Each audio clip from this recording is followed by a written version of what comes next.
Hello and welcome to the webinar. Say hello in the chat box. Today we are joined by Carrie Summers from Fashion Revolution. We met on the One Show earlier this year, and Carrie was going to come and speak to us at Entfest, our Festival of Enterprise and Entrepreneurship, in June, but that's not going ahead, so we're bringing this online. Do say where you're dialing in from, and I'm going to give a bit of an intro on Carrie as well as what we do at the foundation. So first of all, a bit about the Peter Jones Foundation.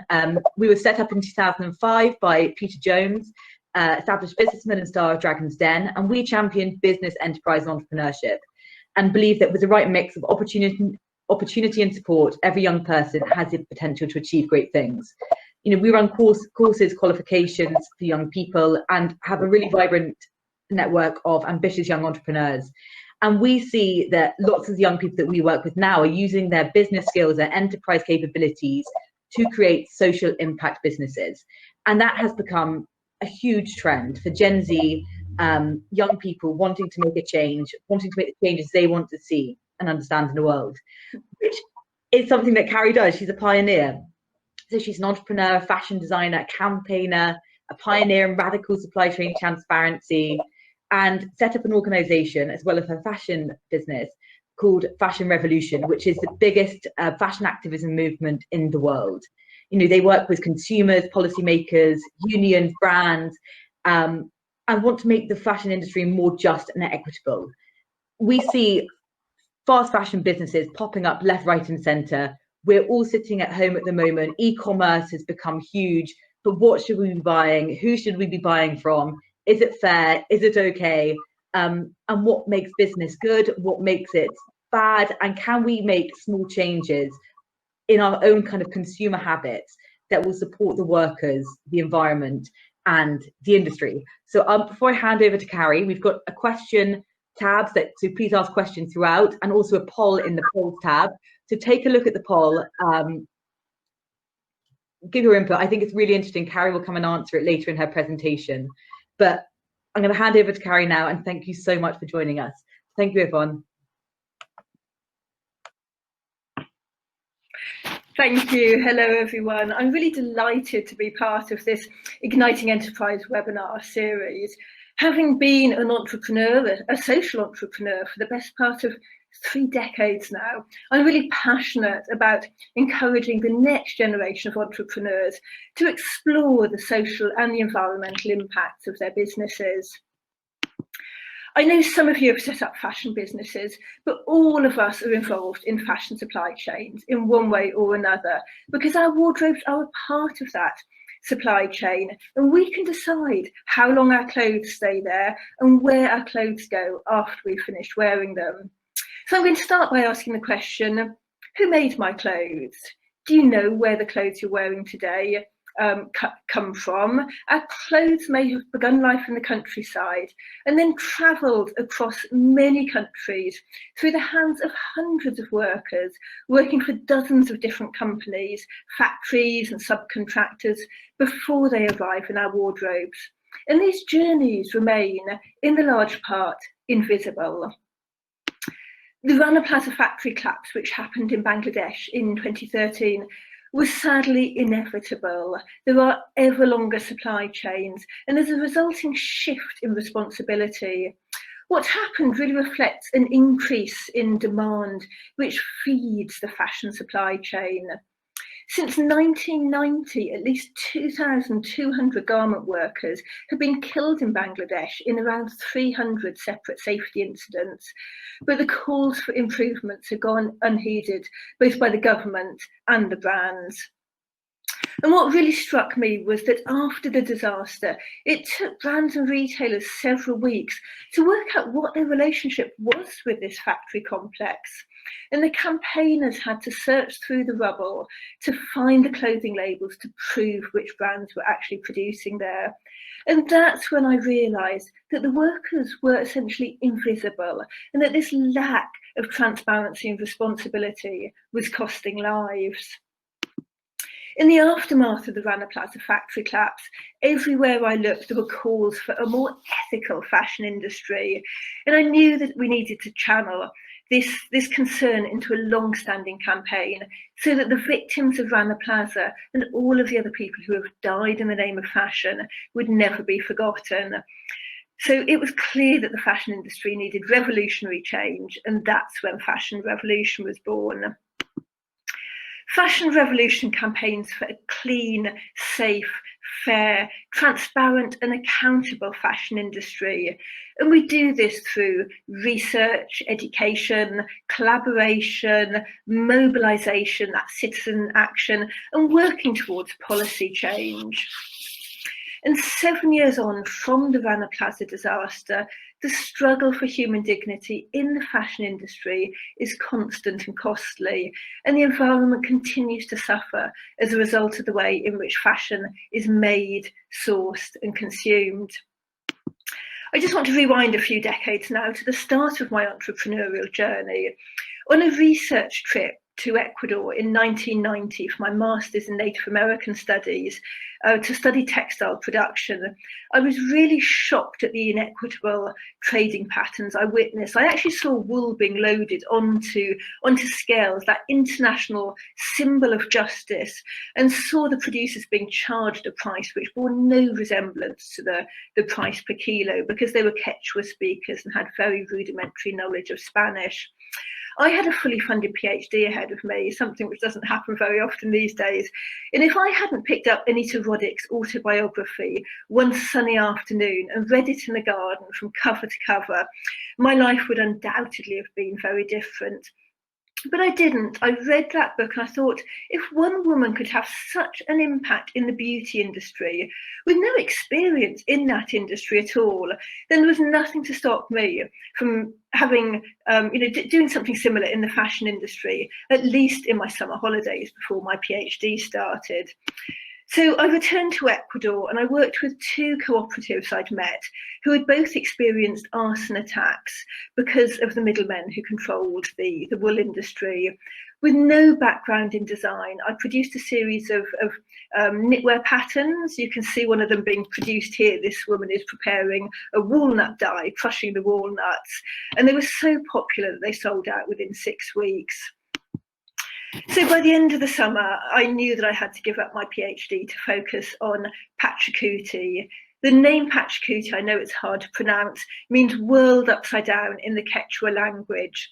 And it signified my desire to try to redress some of the inequalities in the fashion industry through demonstrating that it was possible to run a successful clothing and accessories business which benefited the producers and was also financially and environmentally sustainable.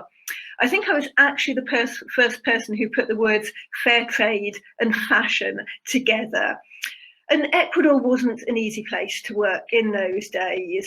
An armed robber in Ecuador stole all of my business profits from that first summer of trading, together with a £5,000 loan I'd taken out. That was quite a substantial sum of money back then. And everything was in cash those days. So I'd taken all of that money and I'd taken it out in cash and stole it in the apartment in Ecuador. And I borrowed that money at $2 to a pound. And at the time of the theft, it also coincided with Black Wednesday. So I had to take out another loan and I got an exchange rate of $1.30 to the pound. So I really started my entrepreneurial journey in a very difficult situation. I saved money by living in a van for 9 months of the year. And this was in the days of Margaret Thatcher when she was trying to stop travellers. So even though I wasn't a traveller, I was living in a bright pea green Dodge van. So I was constantly woken up in the middle of the night by the police and very nicely moved on to somewhere else. So it really wasn't an easy start, but I'm not easily deterred. As Pachacuti focused increasingly on Panama hats and headpieces, this is my daughter here modelling some of our pieces. I showed my collection at London, Paris and Milan Fashion Weeks, and my designs were sold in some of the world's foremost luxury stores, particularly in countries like Japan. And we also produced own label collaboration for many of the world's sort of best known luxury brands and sort of mid-range brands as well. And we became the first company in the world to be fair trade certified for our entire supply chain in 2009. And we also worked for 3 years as a pilot for the European Union's Geo-Fair Trade project. And this really brought about an unprecedented level of traceability and transparency to our supply chain. We collected 68 different social, economic and environmental indicators. So that's measuring our impact every year, so we can monitor our fair trade impact on our producers. We also traced our Panama hats back to the GPS coordinates of each one of our weavers' houses. This wasn't easy because only 45% of their houses are even accessible by any kind of road. And back to the GPS coordinates of each plot of land in the coastal cloud forest where the Coludophora palmata plant, which is used to make our Panama hats, is harvested on community-owned biodiverse plantations. This is a really amazing fibre.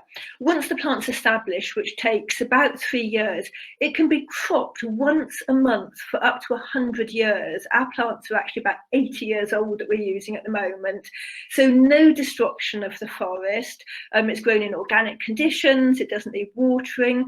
And it wasn't really until I'd started Fashion Revolution that I began to realise how damaging so many of the fibres that we use really are for the earth and for the oceans. One Panama hat takes the equivalent of 13 days drinking water to produce, whereas the water needed to produce the equivalent cotton hat would take 825 days drinking water. I think that's a really astonishing statistic. One Panama hat uses the equivalent energy of driving a car for 2.3 miles, whilst the cotton hat is the equivalent of driving a car for 15.2 miles. This is based on conventional cotton rather than organic cotton. So as I mentioned, we collected these 68 different indicators, and only 37% of our producers had even completed primary education. So we had to create entirely new visual ways to work out our impact. And this was a really interesting process to try and get feedback from producers who really have very low levels of literacy. Many of them can't even sign their names. They just have to sign with an X when we have any kind of signature required. So although I no longer work at Patrick on a daily basis, my husband now runs the brand, I know from my experience that there is a better way to run a fashion brand. But today, most of the fashion industry continues to lack transparency, and there's widespread exploitation of people working in the supply chain. From child labour in the cotton fields to bonded and forced labour in garment factories, the global supply chain is one of the biggest contributors to modern slavery in the world. There's actually more people in modern slavery today than at any time in history. And this isn't just in the global south. Back in January, there was concerns raised over 10,000 garment workers in Leicester who were feared to be trapped in conditions of modern slavery and who were being paid an average of £3 an hour. The typical labour cost when you buy an item of clothing, this comes back to the poll, which I know you've been participating in, is between 1 and 3%. In our fanzine, Money, Fashion, Power, which you can read as part of the fanzines on our website, we show the difference between, I was going to say an average t-shirt, actually €29 isn't really an average t-shirt, that's probably a mid-priced t-shirt. And so an average one and one where the garment workers receive a living wage. So the labour costs for the workers to receive a living wage would rise from 18 cents to 45 cents. And the difference in the retail price, if you add on the markup all the way through the supply chain, was €1.57. And actually it's shown that most people would pay an average of 5% extra to make sure that people weren't being exploited when they bought a new item of clothing. So that's well sort of within that ballpark figure. And as well as seeing how the industry exploits the dollar-a-day hands that make our clothes, we've also become increasingly aware of how polluting the fashion industry is, emitting some 1.2 billion tonnes of CO2 annually. Now, to put it into context, that's more than the amount created by international flights and shipping combined. And the process of turning fossil fuels into textiles for our clothing releases significant amounts of greenhouse gases. It's been estimated that an 80% industry-wide cut in emissions by 2050 is needed to align the industry's emissions to a 2 degrees warming scenario. But at the moment, if the industry continues in a business as usual scenario, its emissions are projected to increase by more than 60% by 2030. That's a really shocking statistic, I think.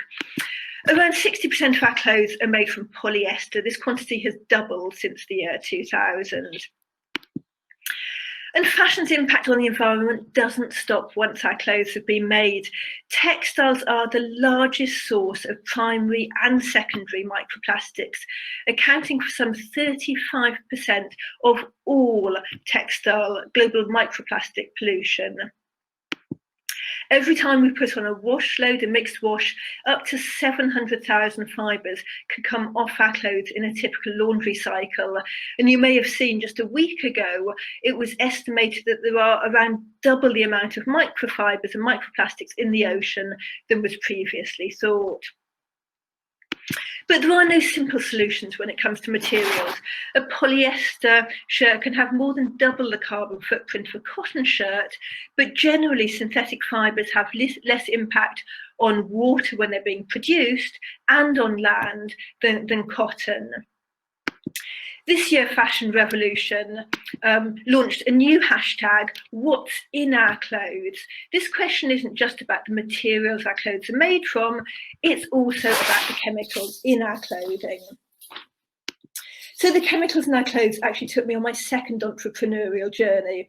Around 16 years ago, when my daughter Sienna, I had searched pretty hard to find a picture of her in her school uniform, when she was at primary school, I read some research by the Worldwide Fund for Nature about the chemicals in school uniforms, such as Teflon and formaldehyde, and their potential effects on children's health. All of the coating is designed to make clothing easy for parents, to make it non-iron, stain resistant, and known to be damaging to human health. And I could find no organic alternatives on the market. So being an entrepreneur, I then decided to set up the UK's first fair trade and organic school uniform company, Clean Slate. We talked to so many parents whose children had eczema, who knew that the chemicals in the school uniforms were exacerbating this condition. The company raised a huge amount of awareness of this issue amongst press and parents. Sadly, it was closed after a couple of years because a very large school uniform company in the UK went and poached our suppliers in India with whom we had an exclusivity contract. So I know being an entrepreneur is never easy, and there are issues around being transparent about your suppliers as well. So the textile industry uses over 15,000 different chemicals during the manufacturing process, beginning during fibre production, including pesticides, dyestuffs, pigments, crease-resistant agents, anti-shrinking agents, oil, water repellents, antibacterial agents, and so much more. And we're surrounded by these chemicals every day, on our soft furnishings, on our pillows when we go to sleep every night, on our clothing. Our skin is the body's largest organ, and there's surprisingly little research into how we absorb these harmful chemicals through it. So to help play my part in solving this, the interlinked problems of microplastic pollution and the chemicals in our clothing, I signed up for X expedition around the world. I learned to sail back in the late 80s, sailed on Velshida, quite a famous J-class yacht, sailed across the Atlantic on square riggers, and I was so excited to be back at sea again. But more than that, I wanted to bring my observations back to land to help people realise the hidden impact of our clothing. And one statistic really shocked me. Emily Penn, who is the co-founder of X Expedition, had her blood tested for 35 chemicals which are banned by the United Nations. She found 29 of them inside her body, including pesticides, flame retardants, chemicals usually found in our textiles. So this voyage is aimed to create the first ever global data set of plastic pollution, aiming to work with the industry and policymakers to help to inform solutions so we know better where to act, because we can't manage what we can't measure. Our science included manta trawls, which you can see here, to collect the microplastics in the surface, Niskin bottles, which collected the microplastics from the water column, and also sediment sampling when we were closer to land, chemical sampling and air sampling as well, because there's also microfibers in the air. So we wanted to know what microfibers were in the air in these really remote parts of the ocean. We carried out preliminary research on board using an AFDR machine, but most of the plastics are being analysed back at the University of Plymouth. I sailed over 2,000 miles in the end from the Galapagos Islands to Easter Island, which is known as the loneliest island in the world. It's the most remote inhabited island. And after sailing some 1,700 miles, we entered the South Pacific Gyre. This is one of the most remote areas of the Pacific Ocean. And but the Pacific's actually anything but Pacific. It was a pretty rough voyage. But when we entered the gyre, the sea was almost eerily calm. I mean, it was just like a pond. And so we spent our days dropping the manta trawl and dropping the Niskin bottle. And every trawl brought up flecks of blue, orange, red, mesh, translucent filaments, fibres, which you can see inside this bottle. We're really shocked at what we find. Our trawls within the gyre bring up 5 times more microplastic, microfibers and film than all of the other trawls that we carried out outside the gyre. And actually when we reached Easter Island, it was just heartbreaking to see the beaches full of, shoes like flip-flops and Crocs, clothing, microfibers, microplastics, which have been washed up there from all of the other countries, from Southeast Asia, from Latin America. The crew on board our voyage was selected for a multidisciplinary set of skills. We were artists, scientists, people involved in technology, sustainability experts. And I believe we need to work together to rediscover a multidisciplinary approach. And we need to engage people around the world in the fight to preserve the beauty and the biodiversity of our oceans, to use the groundbreaking science that we're collecting on board as a tool, but also to engage people in an emotional response to the problems of plastic pollution. And in this world, we increasingly seem to draw a line between the science and the arts, the subjective and the objective. So we need to find ways to reconnect the science with our emotions, because we only protect what we love. So through my participation in this really incredible groundbreaking voyage and sending back photographs and stories, you can read 4 of the blogs I wrote on the voyage on the Fashion Revolution website. I really want to help people understand that we can't clean up microfibers or any microplastics at sea. So we have to find solutions here on land. And for Fashion Revolution, that starts with our clothing. So what can we do? Building a more sustainable fashion industry and curbing its destructive impact on the oceans will entail governments, brands, retailers and citizens all taking action together. In terms of policy, governments must act urgently to deal with fashion's escalating environmental problems. And as these will in turn help to impact on climate change, tackle climate change, this really should be a win-win for brands and for governments. Legislation should also be passed to make sure that all new washing machines are fitted with effective microfiber filters to ensure the maximum capture of microfibers. And in some countries like Sweden, Governments are planning a tax on shoes and clothing that contain hazardous substances which are harmful to the environment and human health. And we really need to see more legislation of this kind. Although we're seeing some brands starting to take action, many brands taking action, the laggard brands will only start to make progress when they're required to do so by law. And as consumers, we really have the right to know that the money we're spending when we buy new clothes aren't supporting environmental degradation. And there's no way to hold the brands to account unless we can see what is truly happening behind the scenes. That's why at Fashion Revolution, we believe the first step is greater transparency, which will eventually lead to greater accountability, which will eventually lead to a change in the way in which the industry works.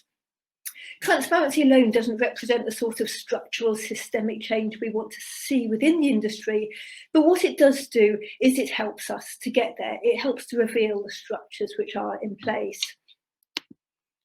In April, we published the 5th edition of our Fashion Transparency Index. This index shows us what information brands make publicly available. It certainly doesn't tell us which brands have the most responsible business practices.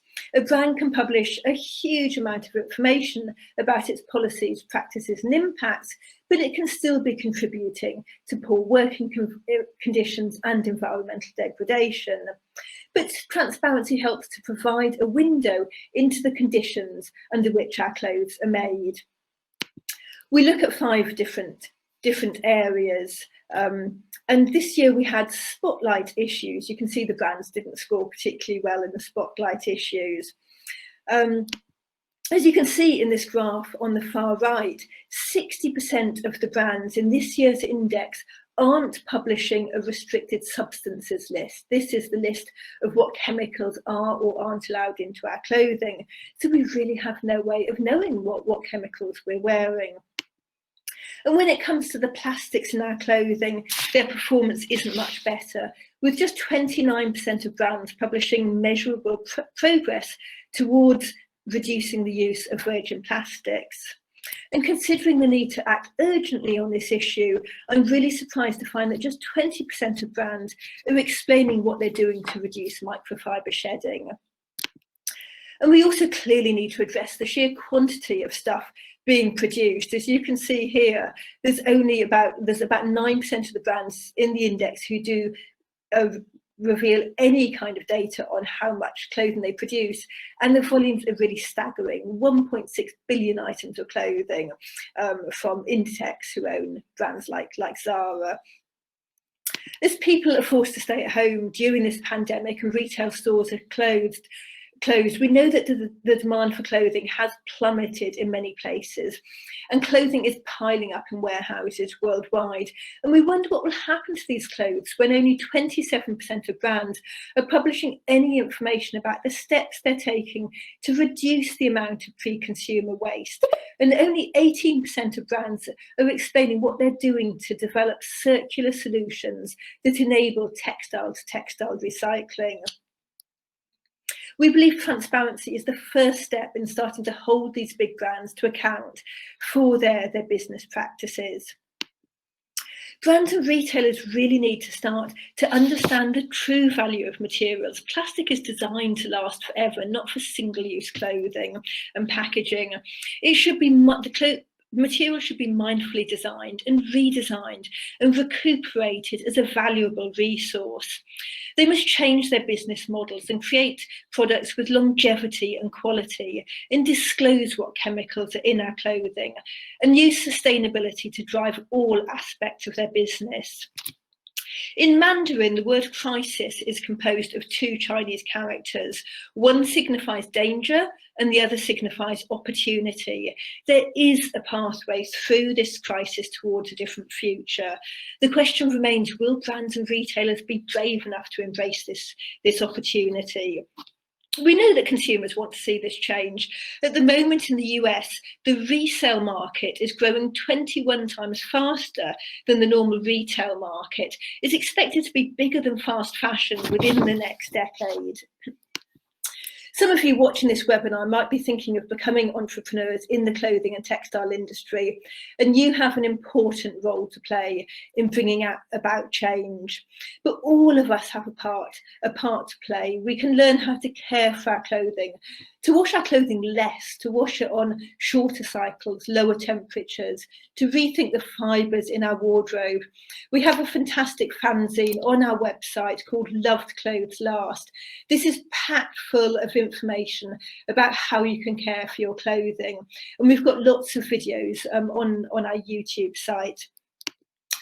As brands and retailers are clearly disclosing very little progress, we also need to use our voice and our power as citizens to encourage change. We know that brands don't take much use of petitions, but they really do take notice when they get emails from their customers.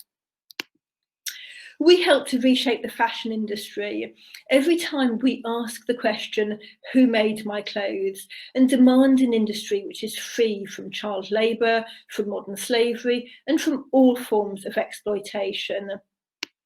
When we ask the question, what's in my clothes, we're telling brands that we want them to use materials which don't generate massive environmental impacts, which don't leak microfibres into our oceans, or compromise human health and nature's ecosystems. And brands and retailers, large and small, help to reshape the fashion industry every time they answer this question. You can see some of the Panama hat producers here. With changes to its systems and structures, the fashion industry has the potential to lift millions of people out of poverty and to provide them with decent and dignified livelihoods. It can conserve and restore our living planet. It can bring people together, and it can be a great source of joy, creativity, and expression for individuals and for communities. Individual actions are important, but they're not enough to bring about the systemic change that we need to see to end the exploitation of people and planet in the global fashion industry. We must join forces because our voices are louder, we're more powerful, and we stand a better chance of affecting change, as we're seeing happening in the United States and globally. With Black Lives Matter at the moment, if we all stand together to try to achieve change.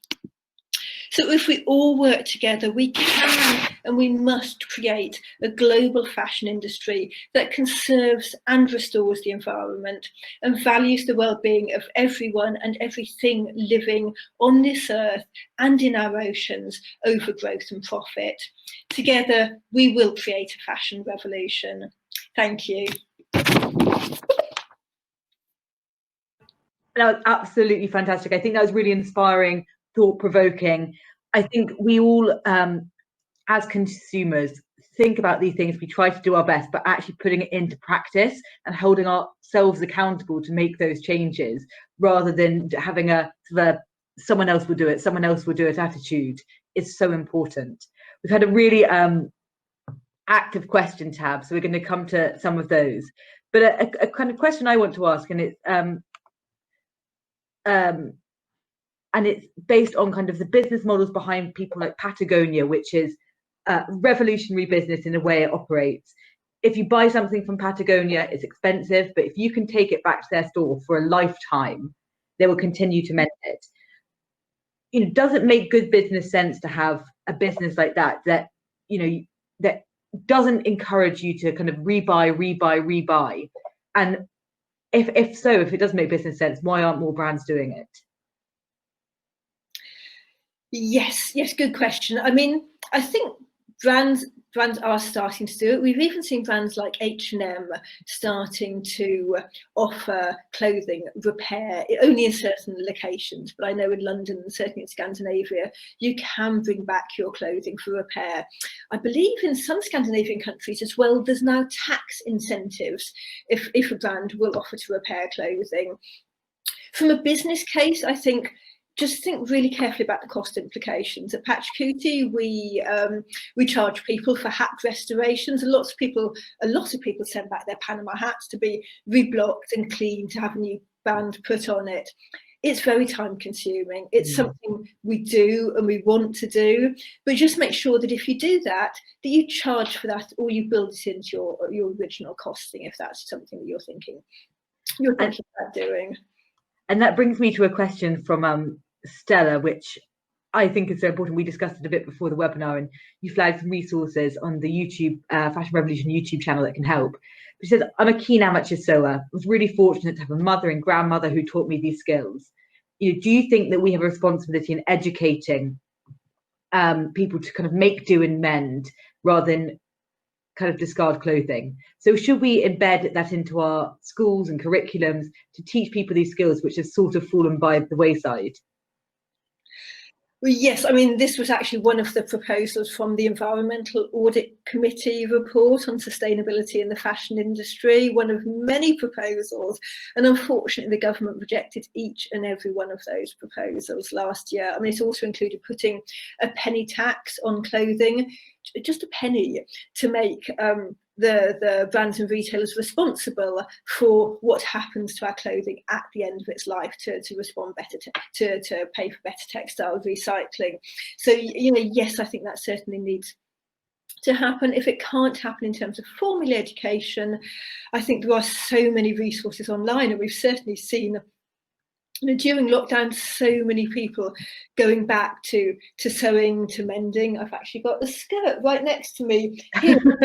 I've been sitting on my mending pile probably for about 3 years, and we had an online stitch and bitch session as part of Fashion Revolution Week, and finally I got round to unpicking the hem and redoing the skirt so it was a shape that I would wear, and just mending those things which have been sitting there for such a long time. It's also something you can actually do in some of those Zoom calls at the same time. If you don't know how to patch that hole, on your sleeve, how to do repairs, we've got loads of resources on our YouTube channel. And I think it's also embracing that creativity. I've got a jumper, and first of all it was like, okay, I'm going to mend this hole, and then the holes got bigger and bigger, and I tried visible mending, and now I'm quite proud, and I sort of look at this cardigan, and it's got sort of silver zigzag stitching all the way down both arms, and it's patched underneath with different colours. And I think it's embracing that creativity. People go out and buy ripped jeans, they pay a lot of money for something which looks like you've been shuffling around on your bum for the last decade. Why not just embrace do it yourself and have items of clothing which really reflect the time when you went out for a beautiful walk and got it caught on a bramble bush. Just embrace the history of your clothing and embrace all of those marks and stains. There's loads of resources online. Amazing. And I think as well, it's a storytelling of your clothes. They can tell a story of your past. And for brands, it's good if you've had a skirt from X, Y, or Z, whether it's from a charity shop, you bought it secondhand, it was luxury, it was from wherever, and you've had it for 10, 20, 30 years. You have brand affinity, you love that brand, you're loyal to that brand, you feel better about it than if you have something that fell apart within one wash and one wear. Absolutely. I was wearing a dress yesterday which I bought just before I sailed across the Atlantic 30 years ago, and I haven't had to make any repairs to it. It's in perfect condition. I wear it every summer. And actually, if you go and buy some really secondhand vintage clothing, the quality is often a lot better, because the quality of cotton, the quality of the sewing is better. And we've obviously had quite a difficult week in terms of the world and how we're feeling about it and the injustices going on. And Liam's got an interesting question, and he says, what sort of changes could we see in the fashion industry as a ripple effect of the current protests we're seeing around the world for racial injustice? Yeah, interesting. And I think fashion brands and retailers have already so much examination to do in terms of their business models, and this is another area they're going to have to examine in terms of how they work, of the diversity on their catwalks, and it also hopefully it's going to stop brand after brand, from fast fashion to luxury, making these incredible faux pas that we see everywhere. And you're still like, how can brands be so stupid? Who ever thought that this was a good idea to create whatever irresponsible product that they put out? So I think brands are going to have a lot of really deep examining to do. And I think, people aren't going to stand for something superficial. There's a lot more examination going on at the moment. Consumers are more informed, they're more active. It's so exciting. I mean, even probably 2 years ago, I reckon, just before all of the climate action, I was saying, gosh, young people these days, when I was 16, I was out doing CND and no grants, no chance. What's happened to activism these days? Look what's happened in the last 2 years. It's so exciting to see that people actually realise they have power. Brands, we know from talking to brands and retailers that it only takes, depending on the size of them, this is big brands, between 50 and 150 letters on or emails on a certain topic for that to get escalated to board level. So use your voice, write to the brands to say, well, look, we want to know what you're doing. Why isn't more diversity at board level in your brand? Why isn't there more diversity, in your catwalk shows?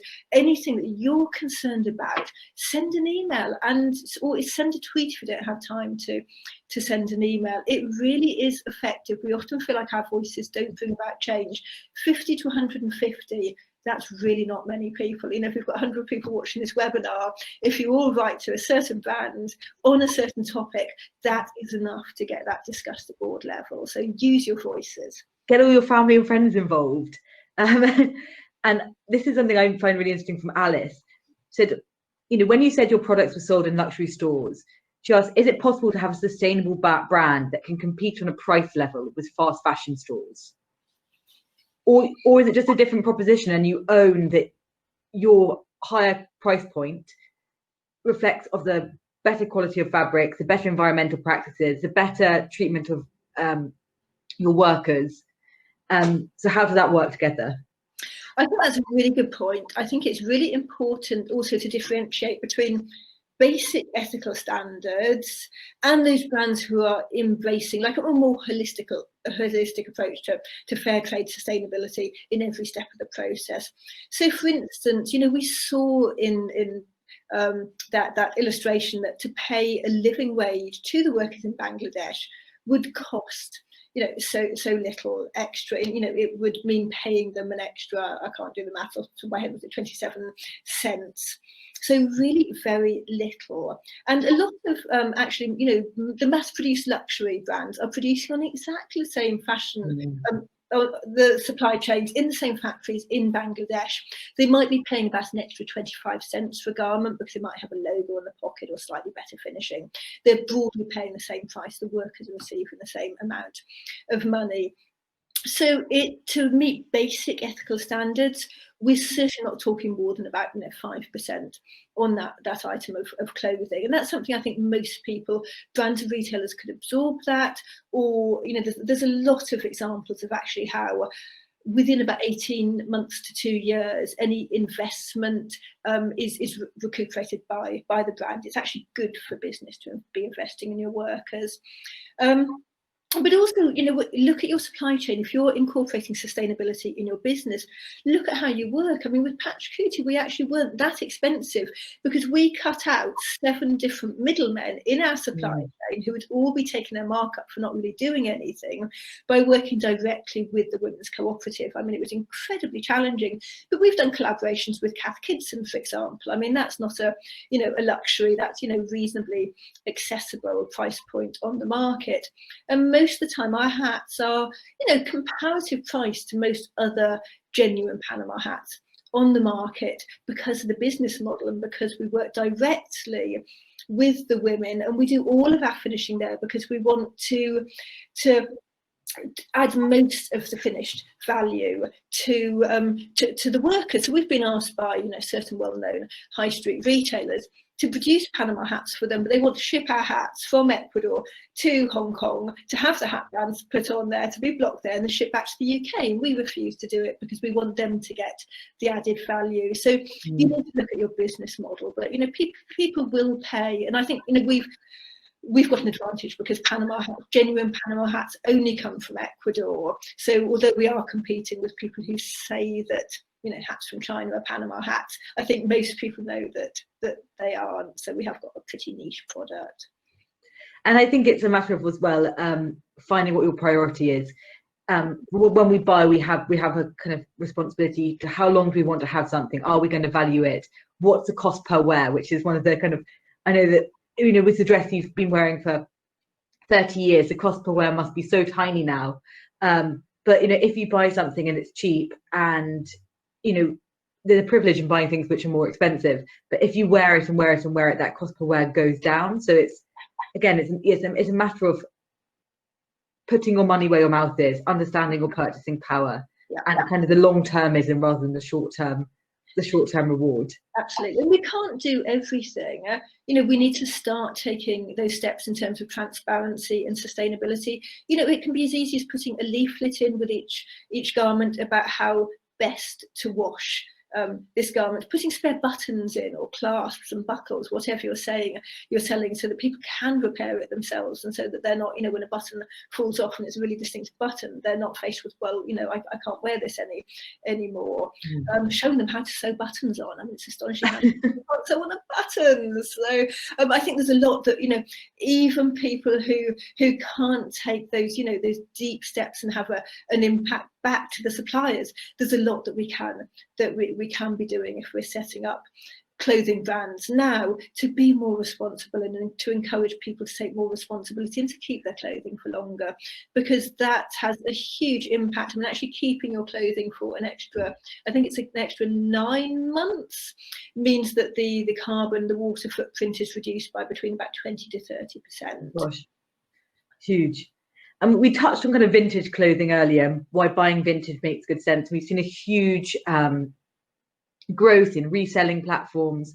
So it makes good business sense as well as kind of financial sense often, and kind of your social conscious sense.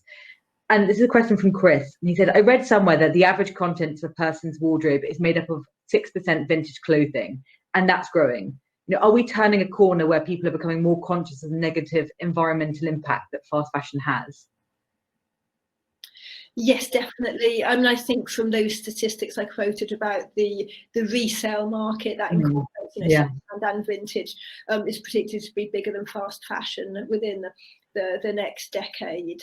It's certainly happening. I talked to the Staffordshire Youth Parliament or Youth Forum, and almost everybody bought on Depop and sold on Depop. If you want better quality, if you're looking for designer clothing, there's Hardly Ever Worn It, Huey, there's Vestiaire.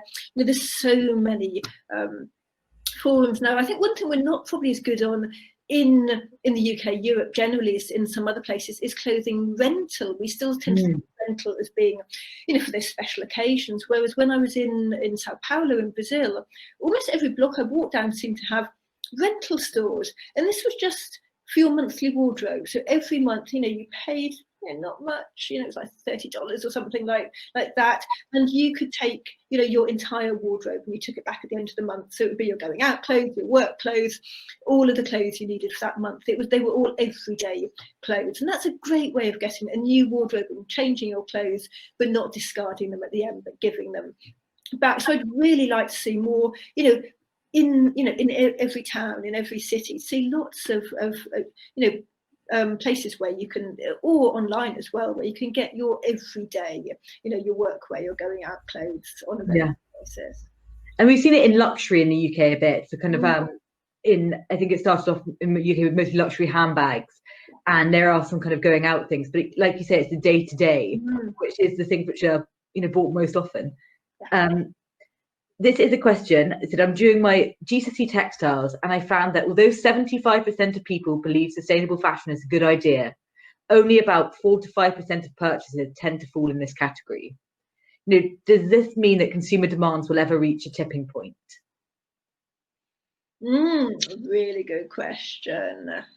Yeah, I mean, we know that from surveys there's always a big discrepancy between what people say and what they say they're doing and they want to do, and between that and their actual actions. I mean, that's why we need to come at it from all levels. We need to pressurize the brands, we need policy change, and we need citizen change, because yes, there might only be relatively small number of people who are, shopping sustainably and demanding those sustainable alternatives. There might only be a small percentage of the brands who are really working towards incorporating a more holistic approach towards being sustainable. So that's why we have to see policy change. So it's a level playing field. We have to see due diligence. We've seen it in France. They've got due diligence reporting which has come in, and also from, I believe it's next year in France, all French brands and retailers are not allowed to send any clothing to incineration or landfill. So they have to be responsible for taking back those clothes and doing something with those clothes. And I think that will really encourage them to invest more in fibre to fibre recycling.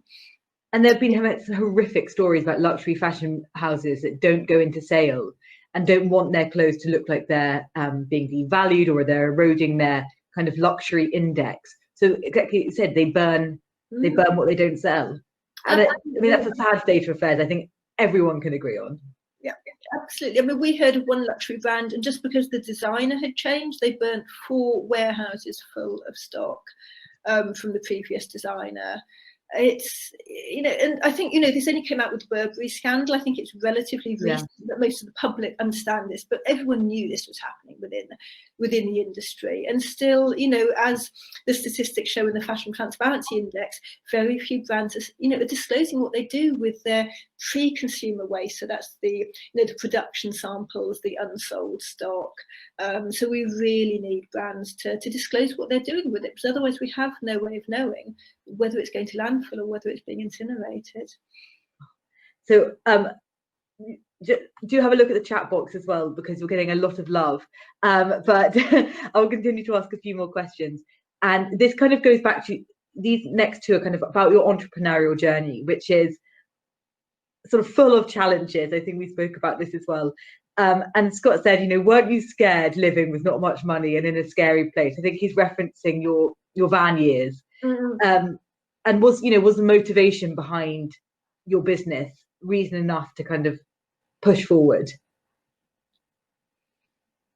Yes, because it was those connections with those people, with those cooperatives who really had no access. People were sending their children to primary school for the first time because they could afford the matriculation fee. So even though education's technically free in Ecuador, you have to pay a small amount of money to enroll your child at the start of every term or every year.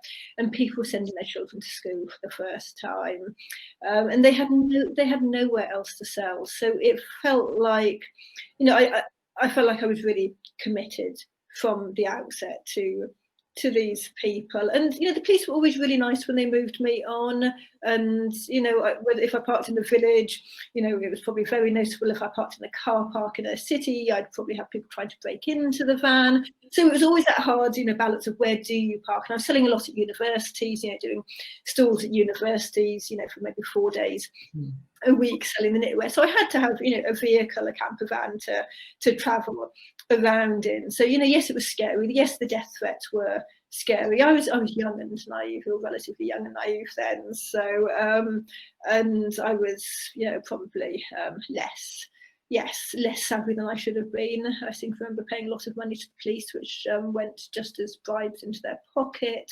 So it was difficult, and yes, it is scary. I think it was probably worse for my parents than it was sometimes when you're in that situation. But getting death threats, and I was staying in one hotel. 2 buyers were killed literally the week before I got there, right outside of the hotel. So it wasn't a safe place to be in those times.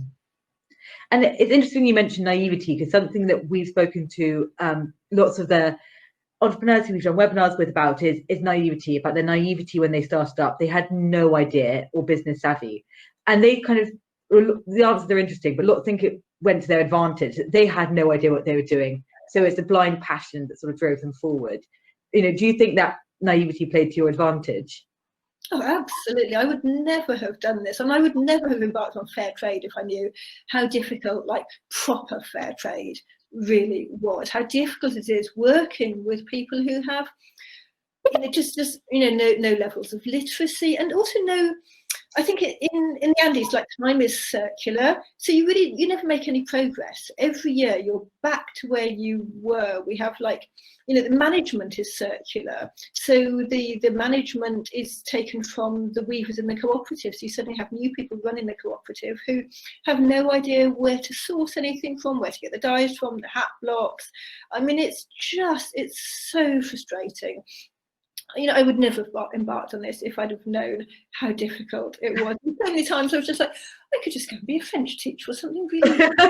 I'm sure being a teacher isn't easy in retrospect, but there's many times when I felt like I could actually go somewhere and earn money and do a job that was a lot easier. But it's always been my passion and my commitment, and I really do feel like the naivety played into it. I certainly wouldn't have embarked on this if I had any idea of the challenges I was going to come up against. But they make you stronger, they shape you, they turn you into the kind of person that you are and the entrepreneur you are. And entrepreneurs usually are optimistic and stubborn and determined, and I'm certainly all of those things.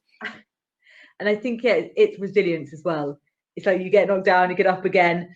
And we've sort of said on the webinar before that youth is on the side, and it plays the advantages from the of a young entrepreneur. People do find often that if you knock on their door, they will help you because you think, oh, you have no idea. Just come on along. We'll put you under my wing, and are more willing to teach you. So it's taking those opportunities as well, and not taking no for an answer. And that kind of leads me nicely onto a question from Bill. He says, it strikes me that the choices that you've made in terms of your entrepreneurial journey have led to an incredibly rich life full of experiences. As a mother as well as a business leader, how do you achieve that healthy work-life balance?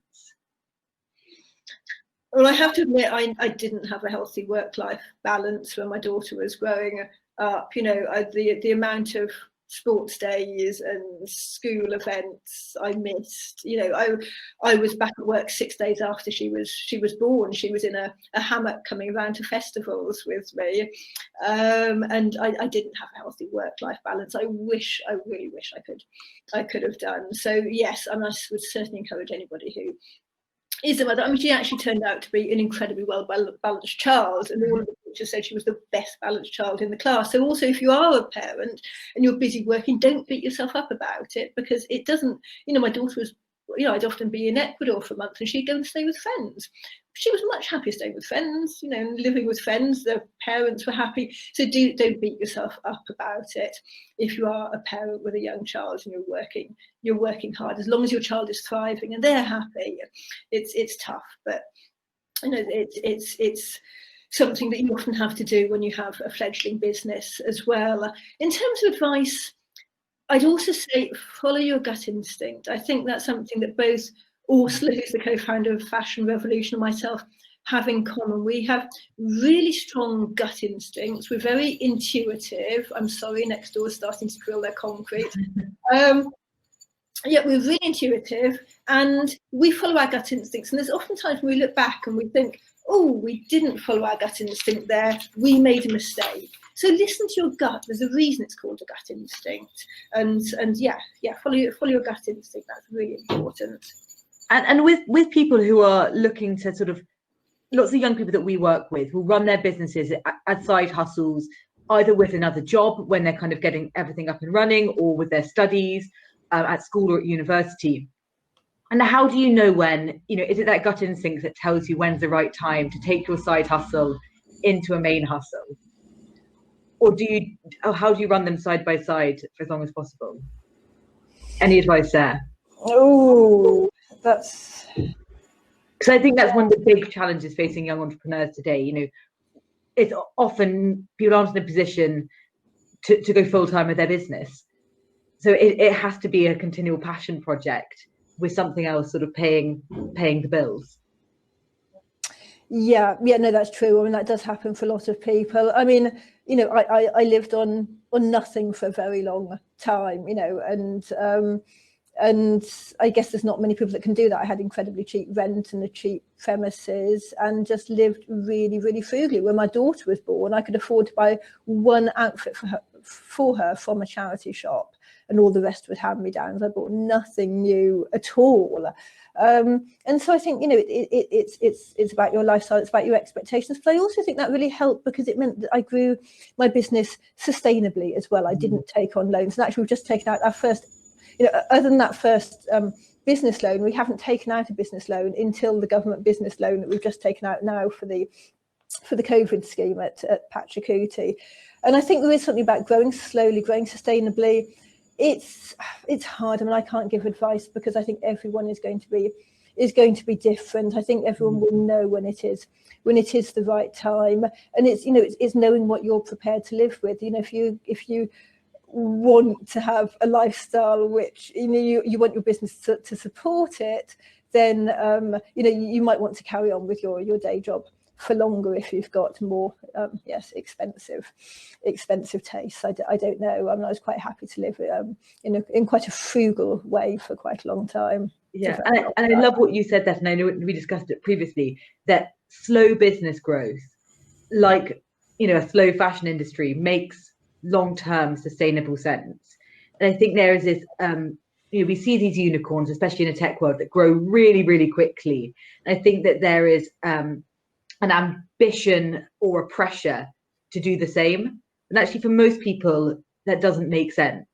And that slow growth can be embraced, and it doesn't make it any worse. It's just creating a longer timeline.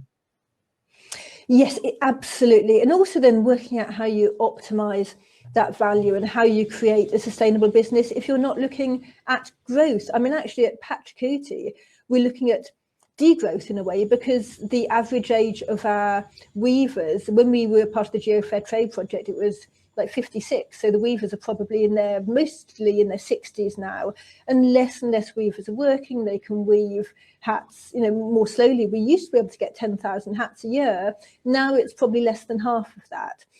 We set up a new organisation, but even then we can't get those volumes because it's a skill that's dying out. So it's like, well, how do you then shift? How do you pivot? So we stopped doing the fashion weeks. We stopped doing as much wholesale. We included a little bit. We want to keep that year-round work for the weavers. We invested in retail. We've actually got a new website launching today, which has been a long time coming. So if you look at the panamas.co.uk later on today, hopefully there'll be a new website there, which is going to be beautiful. So yes, look, and just grow slowly. I mean, we've just got our first shoe collection, which is going to be launching soon. So look at what you can cross sell, and look at core products. Look at creating a niche for yourself as well. Amazing. I think that's very good advice. And then I think it'd be one of the last questions of today, and Andrea asked this, you know, how do you educate young children who are heavily influenced by what they see online? You know, should schools have a bigger role to play? You know, influencers make their money, and social media is huge. A lot of influencers make their money by selling to their audiences.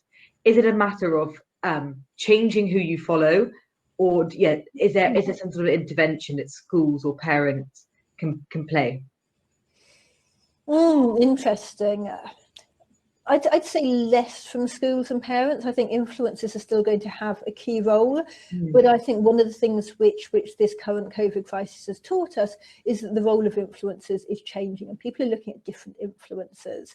The influencers who were just influencing us to buy more all the time, or who weren't looking at the social, the environmental impacts. I think things are changing a lot, and it's been a really tough time for influencers over the last 2 or 3 months, I believe. And I think we've got different role models. We've got better role models. So yeah, just look at who those role models are. There's a lot of really great role models out there. I know my daughter Sienna, she's Sienna Lula on Instagram, and she's just been posting on her post and on her stories about, what are the resources we should be reading so we can educate ourselves around Black Lives Matter. What are the podcasts? I think Fashion Revolution posted something yesterday as well. So look at those influencers, look at what other people are saying, look at what your peers are saying, and look for people who really are not just influencing you to go out and mindlessly consume, but looking at ways to teach you to be more responsible and to learn more about the world that we live in. And it's changing the people you follow. It's listening to voices that have they have diverse opinions and experiences, people who are maybe more established on their sort of sustainable fashion journey than you are, who are styling things in different ways or showing you where they buy things, how they buy things. I think it's an easy kind of first step, isn't it? And the more you amplify those voices, sort of the louder the cries. And before we close, this is a question from Elaine. And what are you proudest of? You've had an incredible journey. You've supported workers to enable their children to be the first in the families to go to primary school. You lead the biggest fashion activism movement in the world. What along that journey, what's your kind of proudest achievements? Difficult. I think for me, the thing I'm proudest of is the visibility that we've given to the artisans. Whenever I see those pictures, if you look at the I Made Your Clothes hashtag, I think somebody said it's the most joy a hashtag has ever brought them. And if you look at the I Made Your Clothes pictures, I mean, yes, some people are just using it to promote their commercial activities, but there's so many pictures, beautiful pictures of artisans holding up I Made Your Clothes in all different languages, often in their indigenous languages as well. I love that. It's providing visibility to all of these people, these really hidden people. We saw at the beginning of my presentation, somebody on a pile of alpaca, somebody who's involved in sorting the alpaca. That's even before it's been spun. We saw a girl in the cotton field holding up I Made Your Clothes. That makes me really proud that we've been able to give visibility to all of these people, and then that makes them proud as well, that the customers are connecting with them, that they're seeing all of the steps in this process. There's a brand called EcoNil, for instance, which does recycled nylon polyester from old fishing nets. They've posted everybody in their entire supply chain, from the people who sort the fishing nets to the people in the labs, all the way through to the people who make the clothing, like the swimsuit that I was wearing on expedition. So it's really exciting to see that visibility all the way through the supply chain, and to see those faces of the producers, to learn more about their lives. We used to have quite a lot of blogs about the challenges of the different producers. We'd have different producer stories. I think we should go back to doing more of those. You can really relate to garment producers or basket makers or hat makers in different places around the world. It's really fascinating to see what their hopes are, their dreams are, their expectations, and so we can really relate to them. Oh, fantastic. And I think when we're talking about pitching businesses, we tell our young people that you need to weave your story into your brand. That's what sets it apart. And it's that story, and it's the people you've worked with that can, in a capitalist sense, play to your competitive advantage. You're not just doing good, but that becomes a part of who you are. And people respond to that human interaction. There's not anonymity with your clothes. There's a story, and they've had a past and a journey. Yes, exactly. And just do that with authenticity and with integrity. Don't do it just for marketing and communications. Make it a holistic approach, which is part of your business, and your customers will really respect that. So I'm just going to post Carrie's links to where to find her, the YouTube channel, the free course in the future of fashion. There is so many sort of shout outs in the chat box. People are loving this. They want to weave it into kind of curriculums. They think it's eye-opening, fascinating. But they want to rewrite their kind of booklets with your information. That it's really resonated with the audience today. And I think more than anything, we're so pleased that you could be here, and so delighted that you could join us and show us about this new world of business that people are thinking differently about, that actually you can make an impact in, and that today's world is changing. We can step up, we can take inspiration from you and your journey and the challenges that you faced to make the changes that you wanted to see, and the sacrifices that went with that. So we have to say a huge thank you. We'll be sharing the webinar recording with everyone post live stream. I know that some of you are asking, and Carrie, cannot thank you enough. This has been amazing.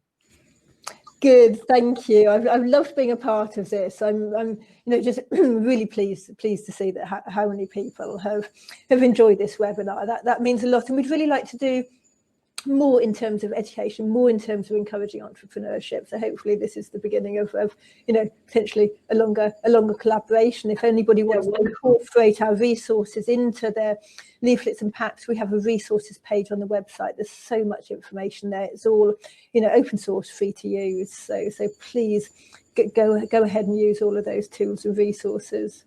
And just the final thing, I can't help myself. For young people with fashion brands, what should they consider? What is important? They're setting them up. What's your advice to them?